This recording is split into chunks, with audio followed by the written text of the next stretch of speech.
In this second part of our series, we're reflecting on how to grow as a church in welcoming our friends who have disabilities. Let me share some statistics with you. 2 in 7 American families include at least one family member with a disability, and that's ranging from autism to Alzheimer's. 84% of adults with disabilities say that faith is important to them, and 52% of adults with intellectual and developmental disabilities say that they don't attend church. That presents a great opportunity for us because it means that if we make our church a welcoming place to people, there's a ripe harvest of people who are ready to hear the gospel and share community with us and grow together in their faith. So, sure, making connections can be challenging, but we don't need to be intimidated. Communicating with people of different abilities is not something that has to be hard. The ways we communicate are not a barrier to God, so they don't need to be a barrier to us because we have the power of the Holy Spirit to help us.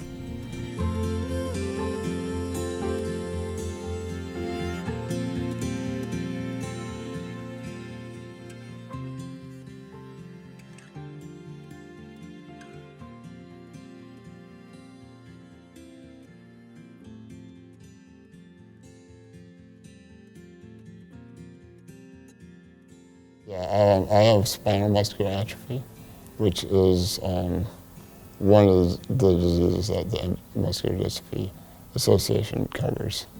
It's a genetic disease that affects my nervous system, and essentially the nerves are slowly dying.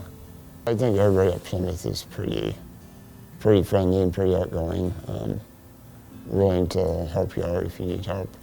I think the biggest challenge would be I don't speak very loud because my disabilities affects my lungs, and so I can't speak up much. So if you're in a loud environment, I can't really communicate very often or very easily, and it makes it difficult. A lot of people maybe think you're just don't want to talk to people or whatever it is, but it does make communication harder. People can't hear you and don't understand what you need help with or what you're trying to communicate to them. Well, the other thing is I can't shake somebody's hand.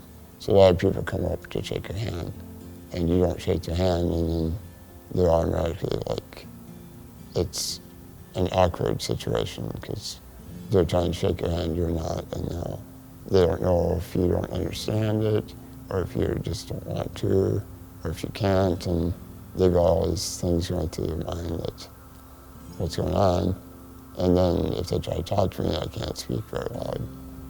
It just kind of a snowball effect. I guess my hope would be that people in the church would be comfortable approaching someone with a disability and just trying to talk to them and get to know them, and not be afraid of what you might or might not know about them. And everything that God made is good and perfect. And I mean, there's a reason for it. I mean, I don't know why, but I've met a lot of people that I wouldn't have met if I wasn't disabled. So it all evens out. Jesus always saw the person first, not the diagnosis or a label or a functional level of ability.